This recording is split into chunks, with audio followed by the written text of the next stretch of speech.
এখন যে কথাগুলো বলবো, এই কথাগুলো বাড়ির সমস্ত বাবা মা, কাকু কাকিমা, জেঠু জেঠিমা, দাদা দিদি এবং স্কুল শিক্ষক এবং স্কুলের সঙ্গে যুক্ত যারা আছেন তাদের শোনা দরকার। আমি এক্ষুনি যাচ্ছিলাম বাবাকে টিফিন দিতে। যাওয়ার সময় দেখলাম 4টে বাচ্চা স্কুল ড্রেস পরে এই দিকেই আসছে, মানে আমাদের বাড়ির দিকে আসছে। এবার আমার সন্দেহ একটা জিনিসে হলো, ওরকম স্কুল ড্রেস পরা দুটো স্কুল আমাদের এখানে আছে। একটা প্রাইমারি স্কুল আছে যেখানে ইনফ্যান্ট থেকে 4 অবধি পড়ে, আর একটা 5 থেকে 12 অবধি স্কুল আছে। এবার কোন স্কুলের আমি বুঝতে পারলাম না। তো আমি যথারীতি বাবাকে টিফিন দিতে গেলাম এবং আসার সময় এখান থেকে দেখতে পেলাম যে 4টে বাচ্চা গঙ্গার ধারে বসে আছে। আমি সোজা গেলাম গঙ্গার ধারে এবং জিজ্ঞেস করলাম যে কোন স্কুলে পড়িস তোরা? তো বলল হাই স্কুলের কথা। এখানে একটা বিষয় আমি বলতে চাই, কোনো বাড়ির গার্জেনদের এবং স্কুল কর্তৃপক্ষ বা স্কুলকে ছোট করার উদ্দেশ্য আমার না একদমই। তা সেই জন্যই আমি কোনো স্কুলের নাম এখানে নিচ্ছি না। যারা আমাদের আশেপাশে থাকে, আমার ভিডিও দেখছো, তারা বুঝতে পারবে কোন স্কুলের কথা, কিন্তু যারা বাইরে থেকে দেখছো তারা এমনি জিনিসটা খালি বোঝার চেষ্টা করো। আমি বাচ্চাগুলোকে বললাম কোন স্কুলে পড়িস? তো স্কুলের নাম বললো। আমি বললাম এখানে এসছিস কেন তোরা? কে সাহস দিয়েছে আসার? আমি এরকমভাবে একটু কড়াভাবে বললাম। তো বলল যে স্কুলের গেট বন্ধ হয়ে গেছে, বেল পড়ে গেছে, তো সেই জন্য আমরা এখানে চলে এসেছি। যদি আমরা বাড়ি যাই তাহলে বাড়িতে বাবা মা বকবে।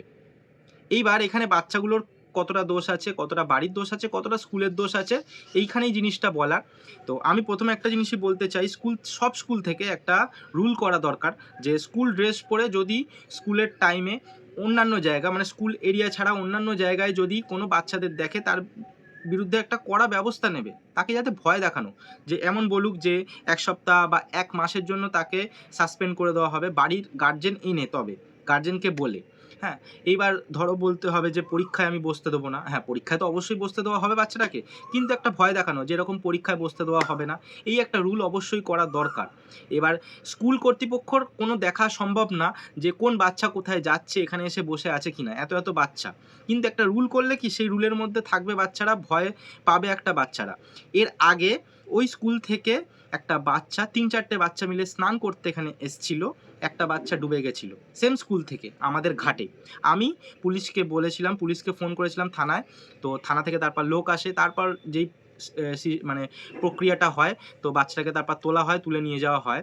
তো বাবা মার অবস্থাটা তখন মানে কি হয়েছিল সেটা আশা করি তোমরা মানে ভাবতে পারছো, ইমাজিন করতে পারছো। তো সেই ছোট্ট একটা ব্লগ আমার চ্যানেলে আছে, মানে ছোট্ট একটা ব্লগ বলতে ওই সব কোনো সিনই মানে দেখানো নেই, জাস্ট কথা বলার একটা ব্লগ আছে আমার চ্যানেলে, সেটা তোমরা দেখতে পারো। কিন্তু এখানেই বলার যে গার্জেনদেরকে সক্রিয় হতে হবে যে হ্যাঁ আমার বাচ্চা কি করছে, যেন আমার বাচ্চা স্কুলে যায়, স্কুল থেকে বাড়ি ফেরে, এই জিনিসটা দেখতে হবে, তেমনই গাইডেন্স করতে হবে। আর স্কুল থেকেও একটা রুল দরকার। তো দেখো, আমি যতটা পারি আমি বলি, বা আমাদের বন্ধুবান্ধবরা বলে, কিন্তু আমাদের চোখের আড়ালে যদি কোনো বাচ্চা আসে, এবার জুয়ার হচ্ছে এখানে, যদি বাচ্চাগুলোর মন চাইবেই ওখানে বসে বসে চ গিয়ে স্নান করি, এইবার স্নান করতে গেলেই একটা বিপদ ঘটবে আবার। তো বাচ্চাগুলোর তো কিছু ব্যাপার না, বাচ্চাদের অত বোধ বুদ্ধি নেই, আর একদম ছোট বাচ্চা, ক্লাস 5 ছাড়া 6-এ 7-এ কোনো বাচ্চা না, 5-এই পড়ে, একদম সবে স্কুলে উঠেছে, নতুন স্কুলে গেছে, হাই স্কুলে, সেই বাচ্চারাই এরকম করছে। তো সেটাই, এর আগে একখানা ছেলেরা এসেছিলো, মেয়েরা, মানে ডুয়েট স্কুল যেহেতু এসেছিলো, আমি বলেছিলাম যে চলে যেতে, তারা চলে গেছিলো।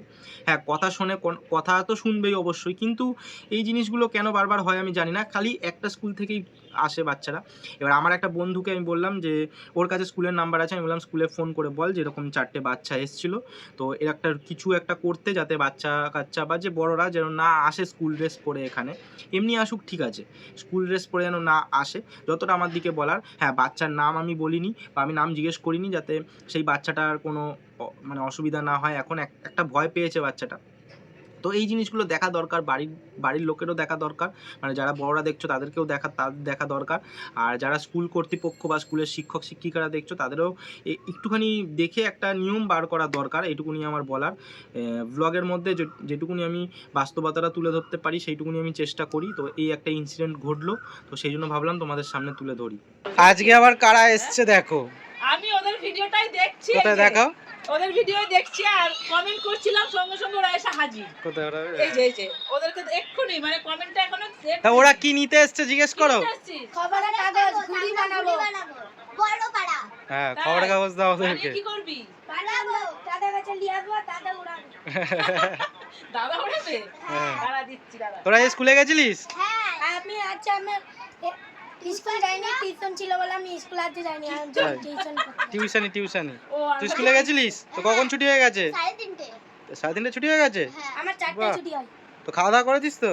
হ্যাঁ। স্কুল থেকে এসে করেছিস খাওয়া দাওয়া? না, আমি স্কুলেই খাই। স্কুলে মিড ডে মিল করে ওখানে হ্যাঁ। ওখানে ভাত দেয়? আজকে কি দিয়েছে ভাতের সাথে? ভাত, তারপরে সয়াবিন? গাজর দিয়ে, গাজর দিয়ে ডাল ডাল আর ডিম সেদ্ধ। আর ডিম সিদ্ধ দিয়েছে। বাহ, তাহলে তোকেও দেয়? আমাকেও দেয়, আমার স্কুলে দেয়। তো তো একই সব 4 এর মধ্যেই তো পড়ে। তুই কোন ক্লাসে পড়িস বলে দে সবাইকে। আমি 3। আর তুই 4 এ? আমি 6। ও তুই 6 এ? তাহলে তুই তো হাই স্কুলে। হ্যাঁ। কোন স্কুলে তুই? চন্দ্রচূড় সাতগড় পাঠতলায় বিদ্যা। তাই? তুই যে স্কুলে পড়তিস? কর্মদক্ষ চন্দ্রচূড় তো হ্যাঁ। কোন জায়গায়? ওই সতপুর, ওই এই ফুটে। তাহলে? রাজা রাজা রোড। রোড। তাহলে ভুলভাল নাম বলছিস কেন তুই? স্কুলের নাম ভুলভাল? আর আমার স্কুলের নাম সুকচর বল। চর কর্মদক্ষ কর্মদত্ত চন্দ্রচূড় চন্দ্রচূড় বিদ্যায়তন। হ্যাঁ, প্রাথমিক বিদ্যালয় বা বিদ্যায়তন। বিদ্যালয়। বিদ্যায়তন বলবি। আমার স্কুলের হ্যাঁ। নাম নলিন স্মৃতি প্রাথমিক বিদ্যালয়। হ্যাঁ, আর তোর তাহলে কি? সুকচর আমার কর্মদক্ষ সুকচর- চন্দ্রচূড় বিদ্যায়তন। সুকচর কর্মদক্ষ কর্মদক্ষ চন্দ্রচূড় বিদ্যালয়। বিদ্যায়তন। এরা দুজনেই যে স্কুলে ঠিক আছে। পড়েছে, ঠিক করে নামটা জেনে নিতে হবে বাবা, ঠিক আছে? হ্যাঁ, তাই হ্যাঁ, তো? স্কুলের এরা নাম। হ্যাঁ, দুজনেই যে স্কুলে পড়েছে, না না, হ্যাঁ না, নলিন সিটিতে আমি কোথায় পড়েছি? ও না, তুই তো নলিন সিটিতে পড়িস না, তাও তো তাহলে বটে। তুই আমি ছোটবেলায়- কালীতলা ভাবছি, আমি তুই কালীতলা। ছোটবেলায় নলিনসিতে পড়েছিস, হ্যাঁ। বড় হয়ে চন্দ্রচূড় পড়েছিস। তাহলে দেখ, দাদা ওই স্কুলেই পড়েছে, তোরা দু ভাই এখন যে স্কুলে পড়ছিস। আর লন্ডিতে দিতে আবার আবার আবার হচ্ছে আমার ওর সব গায়ের মোটামুটি কালার একই। তিন ভাই মনে হবে। ঠিক আছে, তুমি দাও, ওদেরকে দাও। খবরের কাগজ দিচ্ছি, কটা লাগবে দাঁড়া। একটাই দাও বড় দেখে। একটাই লাগবে। দুটো লাগবে, মিলাবো না দুটো সঙ্গে। দুটো দিয়ে দাও, 2-3টে দিয়ে দাও। আর ওটা পুরোটাই দিয়ে দাও। হবে দেখ। হ্যাঁ। পুরোটাই দিয়ে দাও। লাগলে আবার বলবি আছে। হ্যাঁ, 2-3টে হয়ে যাবে, ঠিক আছে? তাই এইটা আমরা অনেক বড় বানাবো। হ্যাঁ। আমরা এবার ঝুড়ি বানাবো। ঝুড়ি বানিয়ে আবার কালকে দেখাবো। হ্যাঁ, কালকে নিয়ে আসবি, ঠিক আছে? এই সময় নিয়ে আসবি। হ্যাঁ, ঠিক আছে। কালকে স্কুলে যাবি তো? কালকে আমরা স্কুল ছুটি। কালকে- কালকে স্কুল ছুটি। হ্যাঁ, কালকে শনিবার স্কুল ছুটি। কালকে শনিবার না? হাফ বেলা স্কুল। হ্যাঁ, হাফ বেলা কালকে স্কুল। হাফ বেলা। খাওয়া দাওয়া করে চলে আসবি, ঠিক আছে? হ্যাঁ। ঠিক আছে। আবার রবিবার দিন ছুটি। আমরা যদি শনিবার দিন না দেখাতে পারি তাও রবিবার দিন দেখাবো। অবশ্যই দেখাবো। একটা কথা বলছি, তোমরা একটা লাইক করতে পারো। প্লিজ। প্লিজ একটা লাইক। হ্যাঁ, লাইক আর শেখা এইসব কথাগুলো? আমরা যারা ভিডিও বানাতাম আমরা। তাই? হ্যাঁ। তোরা কি ভিডিও বানাতিস? আমরা শর্ট ভিডিও বানাতাম, তারপর এখানে যেখানে ঘুরতে যেতাম, মানে এ ভূত সেজেছিল। আমি হচ্ছে রাস্তায় যাচ্ছিলাম, সাইকেল ছিল আমার একটা, সাইকেলটা নিয়ে রাস্তায় যাচ্ছিলাম, আর আমি গাছ থেকে ফটাম করে নেমে পড়ে গাছ থেকে তাই তোরা এরকম ভিডিও বানাস? আমরা বানাই। ঠিক ভালোই আছে। হবে তোর সাথে ঠিক আছে, আমি তাহলে তোদের তাহলে করবি তো? অ্যাক্টিং করবি বল? হ্যাঁ করবো। অ্যাক্টিং করবি তো? হ্যাঁ এ সময় না, কিন্তু আগে পড়াশোনা করতে হবে, তারপর ফাঁকে ফাঁকে অ্যাক্টিং করতে হবে, হ্যাঁ। ঠিক আছে? তাহলে আমি বলবো করবি তাহলে, ঠিক আছে? ঠিক আছে, আচ্ছা, তোমরা কে Bye কে bye. কেমন ধরনের ঠিক আছে। ভিডিও দেখতে চাও একটু কমেন্ট করে জানিও। ঠিক তারপর আছে। সেই- তাহলে অনেক কিছু আসবে, হ্যাঁ। ঠিক আছে? এইরকম। তোদেরকে দিয়ে। লাইক করতে পারো। ইয়েস। তোরা এখন তাহলে খবরের কাগজ নিয়ে যা। হ্যাঁ, চলো আসো। তো এখন রোদের মধ্যে ঘুরবি না, কিন্তু এত রোদের মধ্যে ঘুরিস না, অনেক গরম, ঠিক আছে? কালকে বা পরে আসবি, ঠিক আছে? ঠিক আছে। ঠিক আছে। আর রোদের মধ্যে না, একটু বাদে বেরোবি। হ্যাঁ, টাটা, যাও। টাটা।